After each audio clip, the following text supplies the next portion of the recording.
નમસ્કાર દોસ્તો, સ્વાગત છે આપ સર્વનું તમારી પોતાની YouTube channel ocean coaching classes પર। મિત્રો, ધોરણ 6ની જે નવી સ્વ અધ્યયન પોથી છે 2024-25ની તેનો ભાગ 4 આવી ચૂક્યો છે અને ભાગ 4ની અંદર જે સામાજિક વિજ્ઞાન વિષયનો પાઠ નંબર 11 છે ભૂમિ સ્વરૂપો, તેનું સંપૂર્ણ સોલ્યુશન આપણે આ વિડીયોની અંદર જોવાના છીએ। મિત્રો, અહીંયા તમે જોઈ શકો છો કે ધોરણ 6ની આ જે સ્વ અધ્યયન પોથી છે તે સ્વ અધ્યયન પોથીની અંદર આપવામાં આવેલા દરેકે દરેક વિષય છે ભાગ 4ના, તેના દરેક વિષયના દરેક પાઠના સંપૂર્ણ સોલ્યુશનના વિડીયો અને પીડીએફ આપણી ચેનલ ઉપર મુકાઈ ચૂક્યા છે। આ વિડીયો અને પીડીએફનો અભ્યાસ કરવા માટેની લિંક તમને નીચે ડિસ્ક્રિપ્શન બોક્સની અંદર મળી જશે, તો જરૂરથી તેનો અભ્યાસ કરી લેજો। સાથે સાથે આપણા વોટ્સઅપ ગ્રુપમાં પણ જોડાઈ જજો, જેથી કરીને આવનારા તમામ વિડીયો અને પીડીએફ જે છે સ્વ અધ્યયન પોથીના તેના સોલ્યુશનની લિંક તમને વોટ્સઅપ પર પ્રાપ્ત થતી રહે। ચાલો તો શરૂ કરીએ પાઠ નંબર 5, શાંતિની શોધમાં બુદ્ધ અને મહાવીર। એમાં પ્રશ્ન નંબર 1, નીચે આપેલા દરેક પ્રશ્નોના ઉત્તર માટે આપેલા વિકલ્પોમાંથી સાચો વિકલ્પ શોધી અને બોક્સમાં લખો। ખંડ પર્વત, તો એમાં નીલગિરી, તો ગેડ પર્વતની અંદર આવશે હિમાલય। ત્યાર પછી બીજું, નીચેનામાંથી કયું વિધાન પર્વતોનું મહત્વ દર્શાવે છે, તો એમાં જવાબ આવશે વિકલ્પ ડી, ઉપરોક્ત ત્રણેય। ત્યાર પછી ત્રીજું, આંતર પર્વતીય ઉચ્ચ પ્રદેશ, તો તિબેટનો ઉચ્ચ પ્રદેશ। પર્વત પ્રાંતીય ઉચ્ચ પ્રદેશ, તો એમાં જવાબ આવશે માળવાનો ઉચ્ચ પ્રદેશ। ત્યાર પછી ચોથું, નીચેનામાંથી કઈ જોડ સાચી નથી, તો ઘસારણનું મેદાન, તો એમાં જવાબ આવશે લોમ્બાર્ડી મેદાન।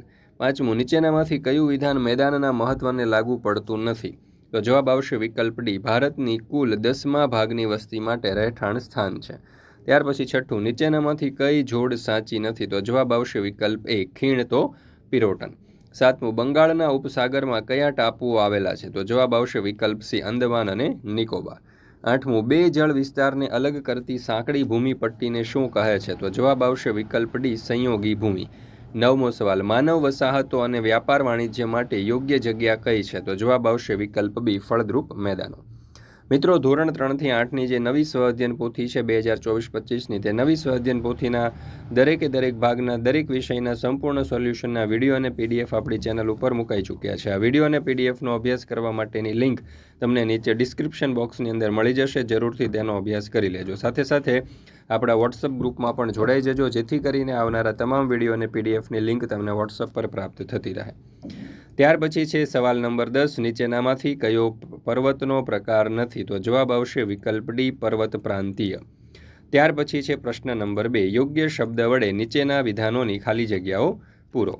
એમાં પહેલી ખાલી જગ્યા, પૃથ્વીની સપાટીના આશરે ખાલી જગ્યા વિસ્તારમાં પર્વતો આવેલા છે, તો જવાબ આવશે 26%। બીજું, ભારતનો સાતપુડા ખાલી જગ્યા પ્રકારનો પર્વત છે, તો જવાબ આવશે ખંડ।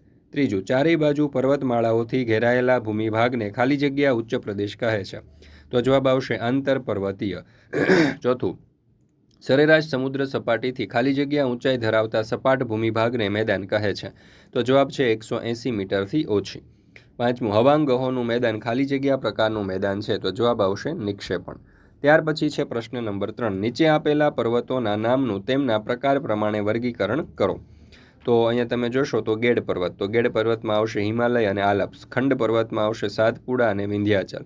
જ્વાળામુખી પર્વતમાં આવશે બેરન અને ગિરનાર। અવશિષ્ટ પર્વતમાં આવશે અરવલ્લી અને પારસનાથ। ત્યાર પછી છે પ્રશ્ન નંબર 4, નીચેના ચિત્ર ઓળખી બોક્સમાં સાચો જવાબ લખો। તો અહીંયા તમે જોઈ શકો છો કે આ જે ચિત્ર છે તે પર્વત પ્રાંતીય ઉચ્ચ પ્રદેશનું ચિત્ર છે, તો અહીંયા આપણે લખીએ। ત્યાર પછી બીજું ચિત્ર છે તે ખંડીય ઉચ્ચ પ્રદેશનું છે અને ત્રીજું ચિત્ર છે તે આંતર પર્વતીય ઉચ્ચ પ્રદેશનું છે। ત્યાર પછી છે પ્રશ્ન નંબર 5, નીચે આપેલા પારિભાષિક શબ્દોની સમજૂતી આપો। એમાં પહેલું છે સામુદ્ર ધુની, તો બે વિશાળ જળ વિસ્તારોને જોડતી સાંકડી જળપટ્ટીને સામુદ્ર ધુની કહે છે। દાખલા તરીકે ભારત અને શ્રીલંકા વચ્ચે આવેલી પાલકનની સામુદ્ર ધુની, આ સામુદ્ર ધુની પૂર્વમાં બંગાળાની ખાડીને પશ્ચિમે અરબ સાગરને જોડે છે। ત્યાર પછી બીજું છે ટાપુ, તો ચારેય બાજુથી જળ વિસ્તારથી ઘેરાયેલા ભૂમિભાગને ટાપુ કહે છે। દાખલા તરીકે લક્ષદ્વીપ અને અંદમાન અને નિકોબાર, શંખોદ્વાર, પિરોટન, નરાબેટ વગેરે ટાપુઓ છે। ત્યાર પછી ત્રીજું જોઈએ અખાત, તો ત્રણ બાજુથી ભૂમિથી ઘેરાયેલ હોય તેવા જળ વિસ્તારને અખાત કહે છે। દાખલા તરીકે ખંભાતનો અખાત અને કચ્છનો અખાત।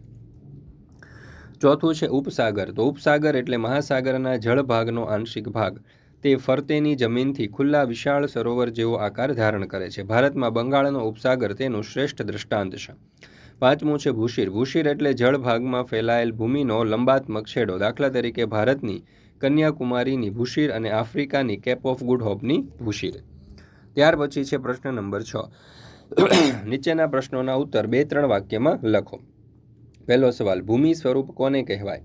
તો ભૂમિ સ્વરૂપ એટલે ભૂપૃષ્ઠના વિવિધ રૂપો. સમુદ્રની સપાટીથી જુદી જુદી ઊંચાઈ આવેલા વિશિષ્ટ આકાર અને ઢોળાવવાળું ભૂપૃષ્ઠ ધરાવતા ભાગને ભૂમિ સ્વરૂપ કહેવામાં આવે છે.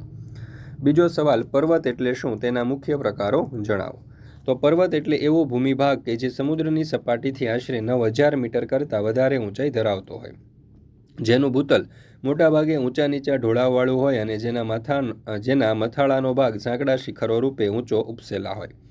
નિર્માણ ક્રિયાના આધારે પર્વતોના મુખ્ય 4 પ્રકાર છે: ગેડ પર્વત, ખંડ પર્વત, જ્વાળામુખી પર્વત અને અવશિષ્ટ પર્વત. ત્યાર પછી ત્રીજું, મેદાનોની રચના કેવી રીતે થાય છે? તો સમુદ્ર સપાટીથી આશરે 180 મીટરથી ઓછી ઊંચાઈ આવેલા સમતલ કે સપાટ ભૂમિભાગને મેદાન કહેવામાં આવે છે. દુનિયાના મોટા ભાગના મેદાનો નદીઓએ પાથરેલી માટી અને કાપમાંથી બન્યા છે. આ ઉપરાંત કેટલાક મેદાનોની રચના પવન, જ્વાળામુખી અને હિમનદીઓ દ્વારા થાય છે. ચોથું, મેદાન પ્રદેશ કરતાં પર્વતીય પ્રદેશ પર વસ્તી કેમ ઓછી હોય છે? પર્વતીય પ્રદેશમાં સડક માર્ગ અને રેલ માર્ગ વિકસી શકતા નથી. તેથી આવા વિસ્તારોમાં મોટા શહેરો કે ઉદ્યોગો સ્થપાઈ શકતા નથી અને પર્વતીય પ્રદેશોમાં ખેત ઉત્પાદન માટે ફળદ્રુપ જમીનનો પણ અભાવ હોય છે. આથી પર્વતીય પ્રદેશમાં વસ્તી ઓછી હોય છે. ત્યાર પછી છે પ્રશ્ન નંબર 5. ઉચ્ચ પ્રદેશ અને મેદાન વચ્ચેનો તફાવત જણાવો. તો એમાં પહેલું, સમુદ્ર સપાટીથી આશરે 180 મીટરથી વધુ ઊંચાઈ ધરાવતા તથા ટોચ ઉપરથી પહોળા અને સપાટ ભૂમિભાગને ઉચ્ચ પ્રદેશ કહે છે.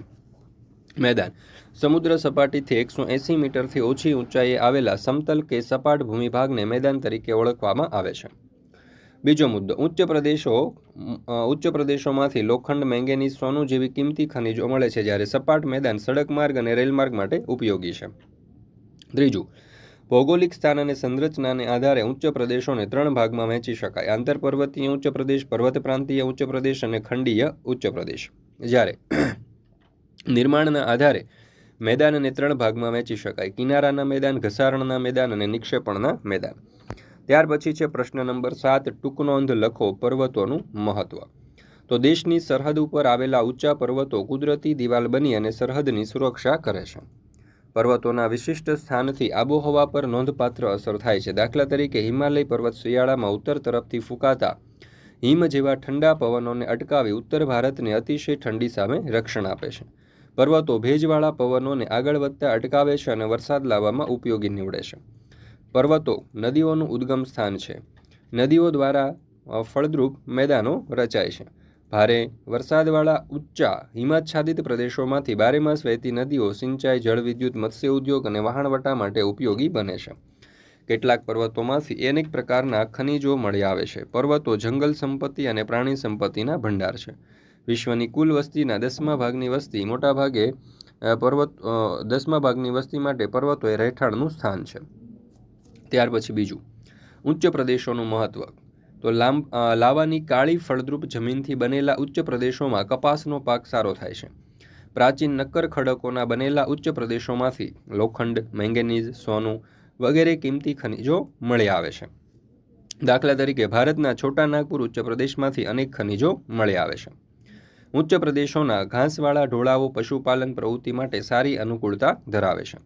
કેટલાક ઉચ્ચ પ્રદેશો પ્રવાસન ઉદ્યોગ અને ફિલ્મોના શૂટિંગ માટે બહુ અનુકૂળ હોય છે. ત્યાર પછી છે પ્રશ્ન નંબર 8. તમારા જિલ્લામાં કયા પ્રકારના ભૂમિ સ્વરૂપો જોવા મળે છે તે લોકોને કઈ રીતે ઉપયોગી છે? તો અમારા જિલ્લામાં મેદાન પ્રદેશ આવેલા છે જે વાહન વ્યવહાર માટે, ખેતી માટે અને ઉદ્યોગોના વિકાસ માટે ઉપયોગી છે. અમારા વિસ્તારમાં ડુંગરાળ પ્રદેશ પણ છે જે પ્રવાસન સ્થળ તરીકે વિકાસ પામ્યા છે. ત્યાર પછી છે પ્રશ્ન નંબર 9. નીચે આપેલા ભારતના રેખાંકિત નકશામાં નીચેની વિગતોને યોગ્ય રીતે યોગ્ય સ્થાને દર્શાવો. તો સર્વપ્રથમ અહીંયા તમે જોઈ શકો છો આજે હિમાલયની પર્વતમાળા છે. ત્યાર પછી ઉત્તર પ્રદેશમાં અહીંયા ગંગાનું મેદાન, અહીંયા તમે જોશો તો માળવાનો ઉચ્ચ પ્રદેશ, અહીંયા તમે જોશો તો કચ્છનો અખાત અને આંદામાન નિકોબારના ટાપુઓ. ત્યાર પછી છે પ્રશ્ન નંબર 10. નીચેના શબ્દ ચોરસમાં કેટલાક પર્વતો, મેદાનો અને ઉચ્ચ પ્રદેશોના નામ છુપાયેલા છે તે શોધીને લખવાના છે. તો અહીંયા તમે જોઈ શકો છો આલ્પ્સ, હિમાલય, રોકીઝ, નીલગિરી, ત્યાર પછી છે બેરન, ગિરનાર, સાતપુડા, ત્યાર પછી છે પારસનાથ, ત્યાર પછી નીચે જોઈએ તો અહીંયા છે રાજમહલ, તિબેટ અને ગંગા યમુના. મિત્રો, તો આપણે અહીંયા આ જે પાઠ નંબર 11 છે સ્વઅધ્યયન પોથીનો તે પૂર્ણ કરીએ છીએ. ફરી મળીશું આપણે જે સ્વઅધ્યયન પોથી છે તેના એક નવા વિષયના નવા પાઠના સંપૂર્ણ સોલ્યુશન સાથે. મિત્રો, આપણી આ ચેનલ ઉપર ધોરણ 6ની આ જે સ્વઅધ્યયન પોથી છે તેના ભાગ 4ના દરેક વિષયના દરેક પાઠના દરેક ભાગના સંપૂર્ણ સોલ્યુશનના વિડીયો અને પીડીએફ મુકાઈ ચૂક્યા છે. આ વિડીયો અને પીડીએફનો અભ્યાસ કરવા માટેની લિંક તમને નીચે ડિસ્ક્રિપ્શન બોક્સની અંદર મળી જશે, તો જરૂરથી તેનો અભ્યાસ કરી લેજો.